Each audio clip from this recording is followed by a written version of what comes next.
ಈ ಮಧ್ಯೆ ಮುನಿರತ್ನ ಅವರಿಗೆ ಧೈರ್ಯ ತುಂಬಿದ್ದಾರೆ ಸಿಟಿ ರವಿ ಅನ್ನುವಂತ ಡೀಟೇಲ್ ಸಿಗ್ತಾ ಇದೆ. ಫೋನ್ ಮಾಡಿ ಧೈರ್ಯ ತುಂಬೋ ಕೆಲಸವನ್ನ ಸಿಟಿ ರವಿ ಮಾಡಿದ್ದಾರೆ. ನೀವು ಆರೋಗ್ಯದ ಕಡೆ ಗಮನ ಹರಿಸಿ ಅನ್ನುವಂತ ಸಲಹೆಯನ್ನ ಕೊಟ್ಟಿದ್ದಾರೆ. ಮುನಿರತ್ನ ಅವರು ಮಾತನಾಡ್ತಾ ಒಂದು ಮಾತನ್ನು ಹೇಳಿದರು ನ್ಯೂಸ್ ಫಸ್ಟ್ ಜೊತೆಗೆ. ಲಕ್ಷ್ಮೀ ಹೆಬ್ಬಾಳ್ಕರ್ ಅವರನ್ನ ಮಾತನಾಡಿಸಿದ್ದಕ್ಕೆ ಅಥವಾ ಲಕ್ಷ್ಮೀ ಹೆಬ್ಬಾಳ್ಕರ್ ಅವರ ತಂಟೆಗೆ ಹೋಗಿದ್ದಕ್ಕೆ ಸಿಟಿ ರವಿ ಟಾರ್ಗೆಟ್ ಆದರೂ ಕುಸುಮ ಸೋಲಿಸಿದ ಕಾರಣಕ್ಕಾಗಿ ಕುಸುಮ ಅವರನ್ನ ಸೋಲಿಸಿದ ಕಾರಣಕ್ಕಾಗಿ ನಾನು ಟಾರ್ಗೆಟ್ ಆಗ್ತಾ ಇದ್ದೀನಿ ಅಂತ ಮುನಿರತ್ನ ಹೇಳಿದರು.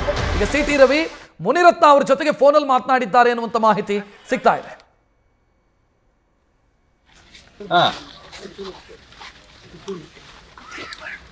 ಈ ಕಂಪ್ಲೇಂಟ್ ಎಲ್ಲ ಮಾಡಿ ಕಂಪ್ಲೇಂಟ್ ಕೊಡಿ, ರಾಜಕಾರಣ ರಾಜಕೀಯವಾಗಿ ಎದುರಿಸೋಣ, ಗುಂಡಾಗಿರಿ ಹೆದರೋ ಅವಶ್ಯಕತೆ ಇಲ್ಲ. ನಾವು ನಿಮ್ ಜೊತೆಗಿದ್ದೀವಿ, ನಿಮ್ಮ ಹೋರಾಟ ಮುಂದುವರಿಸಿ. ಸಾರಿ, ನಿಮ್ಮ ಆರೋಗ್ಯದ ಕಡೆ ಗಮನ ಕೊಡಿ.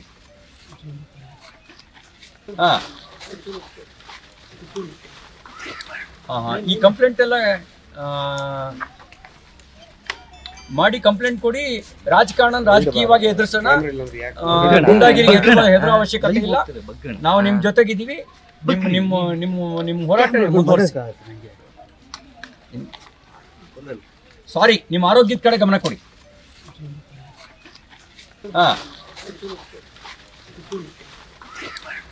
ಈ ಕಂಪ್ಲೇಂಟ್ ಎಲ್ಲ ಮಾಡಿ ಕಂಪ್ಲೇಂಟ್ ಕೊಡಿ, ರಾಜಕಾರಣ ರಾಜಕೀಯವಾಗಿ ಎದುರಿಸೋಣ, ಗುಂಡಾಗಿರಿ ಹೆದರೋ ಅವಶ್ಯಕತೆ ಇಲ್ಲ. ನಾವು ನಿಮ್ ಜೊತೆಗಿದ್ದೀವಿ, ನಿಮ್ಮ ಹೋರಾಟ ಮುಂದುವರಿಸಿ. ಸಿಟಿ ರವಿ ಮುನಿರತ್ನ ಅವರ ಜೊತೆಗೆ ಮಾತನಾಡಿರುವಂತಹ ವಿಡಿಯೋ ನೀವು ಗಮನಿಸಿದ್ರಿ. ಅವರು ಧೈರ್ಯ ತುಂಬುವಂತ ಕೆಲಸ ಮಾಡಿದ್ದಾರೆ.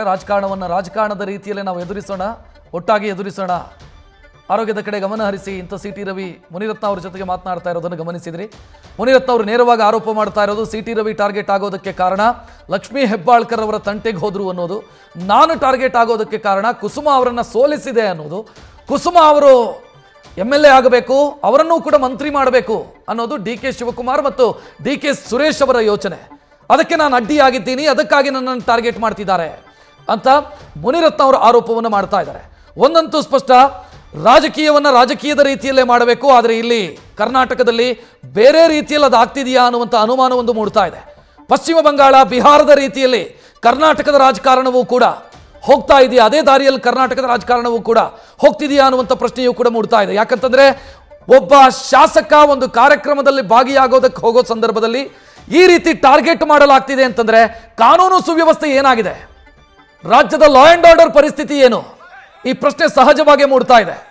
ರಾಜಕೀಯ ದ್ವೇಷಗಳಿರುತ್ತೆ, ರಾಜಕೀಯ ಭಿನ್ನಾಭಿಪ್ರಾಯಗಳು 108 ಇರುತ್ತೆ. ಹಾಗಂತ ಬೀದಿಯಲ್ಲಿ MLAಗಳನ್ನು ಟಾರ್ಗೆಟ್ ಮಾಡಿ ಹೊಡೆಯೋದು ಬಡಿಯೋದು ಆಗ್ತಿದೆ ಅಂತಂದ್ರೆ ರಾಜ್ಯದ ಕಾನೂನು ಸುವ್ಯವಸ್ಥೆ ಯಾವ ಹಂತಕ್ಕೆ ಹೋಗಿದೆ ಅನ್ನುವಂಥ ಪ್ರಶ್ನೆ ಸಹಜವಾಗಿ ಮೂಡ್ತಾ ಇದೆ. ನ್ಯೂಸ್ ಫಸ್ಟ್ ನಿರ್ಭೀತಿಯಿಂದ ನಿಮ್ಮ ಪರವಾಗಿ.